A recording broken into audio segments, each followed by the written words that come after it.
José. Estamos acá con vos porque queríamos que nos contaras un poco sobre lo que fue la experiencia de vivir el Cordobazo en el año 69 y tu vida como estudiante organizado dentro de lo que son los centros de estudiantes de aquellos años. Así que como primera pregunta queríamos saber cómo era el clima político de aquellos años, cómo se vivía en las calles, en los sindicatos, en los centros de estudiantes, el clima, la discusión política en los años previos al Cordobazo. Bueno, la verdad que a mí me tocó llegar a la ciudad de Córdoba, yo soy oriundo de la ciudad de Villa María, en el año 1966. Inclusive se demoró el inicio de las actividades porque inauguramos facultad. En el año 66 vino el presidente de la Nación, don Arturo Illia, a hacer la inauguración, allá por abril del año 66. Realmente, a los pocos meses de estar disfrutando el inicio de la actividad universitaria, se dio el golpe de Estado al presidente de la Nación. Se derrocó a un gran presidente como era don Arturo Illia por parte del teniente general Onganía, llamada la Revolución Argentina, y eso tuvo mucho impacto no solamente en la nación, como se imaginarán ustedes, el hecho de la derogación de lo que es la vigencia de toda la Constitución Nacional, digamos, nuestra mayor carta que garantiza los derechos de los ciudadanos, fue de un día para otro barrida, y evidentemente que tuvo una importante repercusión en la vida universitaria. Esto no fue tomado evidentemente por los estudiantes sin presa, se ofreció mucha resistencia, se declararon paros. Primero por una cantidad de días determinado, pero se fue prorrogando hasta declarar la huelga por tiempo indeterminado. Se imaginan ustedes que en la universidad se habían suprimido el funcionamiento de todos los consejos directivos, se había suprimido el funcionamiento del Consejo Superior, se había suprimido también el funcionamiento de los centros de estudiantes, no se permitía, por supuesto, ningún tipo de asamblea, se cerró el comedor universitario para que se evitaran aglutinamientos de estudiantes. Bueno, en el 66, ya les digo, en junio, el primer turno de exámenes que teníamos que tener los que ingresamos ese año, bueno, pero como toda la facultad, decidimos hacer huelga y no se presentó estudiante alguno a rendir. Lo mismo sucedía en otras facultades, o sea que ya había un clima donde había manifestaciones permanentes y la verdad que había represión. La policía reprimía con fuerza las movilizaciones estudiantiles que se hacían o en la ciudad universitaria o en el centro de estudiantes. Generalmente siempre la avenida Colón y General Paz era una avenida que concentraba mucho estas movilizaciones estudiantiles repudiando el golpe de Estado y en particular la intervención a las universidades nacionales. Una cosa muy significativa fue que justamente la intervención se dio exactamente un mes después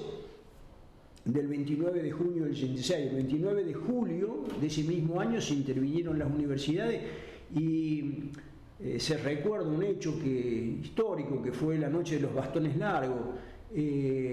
Se tomó por parte de la policía, estaba tomada la facultad, por supuesto había estudiantes, docentes, no docentes, investigadores. Entró la policía con una fuerte represión, desalojó no solamente la Facultad de Ingeniería, también otras facultades como Filosofía, pero fue anecdótico y con una gran repercusión hasta el atroz atropello, se le llamó la noche de los bastones largos porque se formaban en filos y con esos bastones largos que tenía hicieron desfilar a todos los que estaban dentro de la facultad y los golpearon con mucha hazaña. Inclusive hasta hubo en ese momento alguna simulación de fusilamiento. como verán ustedes, fue muy duro y daba comienzo así a un periodo muy negro, digamos, de la historia del país, en particular de la universidad, porque significó la renuncia y que se marcharan al exterior muchos equipos de investigadores, de docentes con un gran prestigio, no solamente nacional, sino a nivel internacional. Buenísimo. Y vamos llegando al año 69, donde se produjo el Cordobazo. Queremos saber cómo se estuvieron organizando ustedes, cuál era la expectativa que tenían al respecto de esa manifestación que se estaba organizando, cuáles eran las banderas que levantaban en su momento, cuáles eran las consignas por las que se luchaba, más o menos cómo fue eso. Bueno, cada sector evidentemente luchaba por sus reivindicaciones más específicas. En el caso del movimiento estudiantil, nosotros luchamos mucho porque se establecieron los exámenes de ingreso y ni siquiera se permitía a los centros de estudiantes organizar cursos para que los estudiantes pudieran llegar más preparados a esos exámenes. Nosotros recurrimos, y ahí cuando comienzan estas relaciones con el movimiento obrero, recurrimos al Sindicato de Luz y Fuerza, que estaba dirigido por don Agustín Tosco, este histórico dirigente gremial, y nos facilitó, nos abrió las puertas para que pudiéramos hacer de la mañana a la noche cursos de ingreso que dábamos a los que pretendían ingresar a la universidad, y evidentemente que también se aprovechaba porque por la tarde salíamos desde el Sindicato de Luz y Fuerza, que está ubicado en la calle Anfunes, donde está actualmente, marchábamos hacia las esquinas de Colón y General Paz, siempre a reclamar por la derogación de los cursos de ingreso como una bandera que era irrenunciable, el ingreso irrestricto de los estudiantes a la universidad. También quiero decirles que, por ejemplo, no se permitía la realización de las elecciones en los centros de estudiantes porque estaban prohibidos. Intentamos en algunas oportunidades poner urnas para hacer elecciones en la facultad, no lo permitían. Fíjense ustedes que nosotros, en ese contacto que teníamos con el movimiento obrero, hablamos con ellos, con la gente de la CGT, para pedirles autorización para poder en las urnas de la facultad del centro de estudiantes, de la Facultad de Económicas, en la CGT, en su histórico local de la avenida Vélez Arfiel. Y bueno, nos autorizaron, y en el año 1968, recuerdo que fue el primer centro de estudiantes que logró normalizar sus autoridades. El Centro de Estudiantes de Ciencias Económicas. El de Ciencias Económicas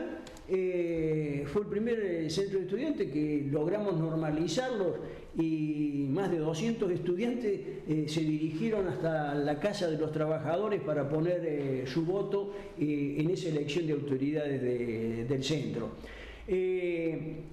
Seguían las manifestaciones permanentes, hubo, ustedes se imaginan, atropellos muy fuertes, inclusive con muertes de estudiantes. Estaban los antecedentes ya de las ciudades de Corrientes y de Rosario.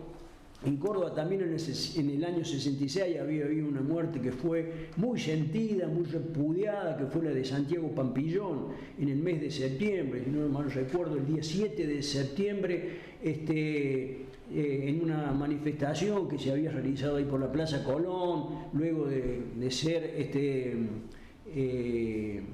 interrumpido el acto por la policía. Los estudiantes salieron tratando de juntarse nuevamente ahí en la avenida Colón y General Paz, y ahí en el frente de Cinerama una bala de un policía hirió de muerte a Santiago Pampillón. Todo esto quiero decirles que iba generando un clima de mucha bronca, además que en el caso de los trabajadores también había derechos que tenían muchos años de conquista que se pretendía avasallar. El tema del sábado de inglés, recuerdo era uno de ellos, el sábado inglés famoso en Córdoba, que el sábado se trabaja a mediodía pero se cobra el día completo, y bueno, también se iba por eso, y a muchas reivindicaciones, inclusive en asambleas que se planteaban para luchar por ellas, fueron reprimidas por la policía, específicamente en el ESMATA, donde estaba el dirigente y había 3 dirigentes que realmente en ese momento, el que dirigía el ESMATA, que era Torres, el que dirigía UTA, que era, en UTA estaba el compañero que fue años después asesinado, Atilio López, y el compañero de Luz y Fuerza, Agustín Tosco, digamos que era un trípode muy fuerte. Y se había organizado un paro en ese contexto nacional por la CGT, pero para el 30 de mayo. En Córdoba se le agregó que no se quería hacer un paro sin movilización, y lo que se hizo fue hacer agregar 12 horas más de paro para hacer un paro activo. Se lo hizo desde las 10 de la mañana del día 29 de mayo de ese año 69. Y se convocaba justamente a marchar desde los lugares de trabajo para concentrar en lo que era el local histórico de la CGT, ahí en la calle, en la avenida Vélez Arfield. Y bueno, la verdad que marcharon columnas importantes de distintos lugares, previos a realización de asambleas en esos lugares para decidir la participación. Específicamente nosotros en Ciencias Económicas realizamos el día anterior, recuerdo, hicimos una asamblea de toda la facultad para discutir si adheríamos o no a la participación de esta convocatoria. Si bien había algunos que cuestionaban la participación, mayoritariamente en esa asamblea resolvimos acompañar a los trabajadores en esta movilización y marchar a las 10 de la mañana también rumbo a la CGT. La verdad que fue una sorpresa. No, por supuesto, la importante adhesión con que se contó, pero lo que sí fue la represión fuerte que hubo a las distintas columnas que iban tratando de llegar a la concentración del centro de la ciudad. Ya que la policía había tomado la decisión de tratar de impedir que se llegara a concentrar las distintas columnas en el centro de la ciudad, y empezó a reprimir fuertemente. Generó mucha bronca, inclusive cuando llegó la noticia de la muerte de un trabajador, justamente del ESMATA, que venían bajando de lo que era Kaiser, y también, aparte del trabajador de Kaiser, era estudiante. Fue realmente, se sumó a otras muertes que ya venían soportando los argentinos, y en particular Córdoba, y yo pienso que eso generó mucha rebeldía contra ese ataque que se venía sufriendo, y generó que se intentara frenar esa represión a través de barricadas, pero fue con una gran participación de la ciudadanía. Era notable que, aparte de quienes eran trabajadores o eran estudiantes, se veía el apoyo desde los distintos balcones. Recuerdo que llamaba realmente la atención cómo la gente tiraba elementos para que se sumaran a las barricadas, pero eran aplausos, eran realmente digamos, demostraciones de adhesión a esas medidas, digamos así, de impedir que se continuara reprimiendo. Y eso continuó por muchas horas, y uno caminaba por las calles y veía de que realmente el centro estaba tomado por la gente, porque si bien hubo enfrentamientos con la policía, llegó un momento que la policía se fue retirando. Yo creo que se concentraron ellos en lo que era en ese momento la central de policía, que es el cabildo de la ciudad. Y fue así que el gobernador de Córdoba tuvo que pedir la colaboración del ejército para tratar ellos de recuperar la ciudad. Y bueno, salió el ejército por la tarde, y después tuvieron que declarar el estado de sitio. Y bueno, a pesar de eso, durante la noche evidentemente no se permitía ningún tipo de movimiento de personas por las calles de la ciudad. Al otro día inclusive siguieron muchos escarceos, ya menores, pero siguieron. Sobre el final de la jornada del día 30 comenzó a volver, digamos, en alguna medida la gente a sus hogares, pero hubo focos de resistencia cerca del Hospital Clínica, por ejemplo, fue uno de ellos, donde por la gran cantidad de estudiantes que vivían en la zona se mantenían todavía, como así también en otros barrios, grupos que seguían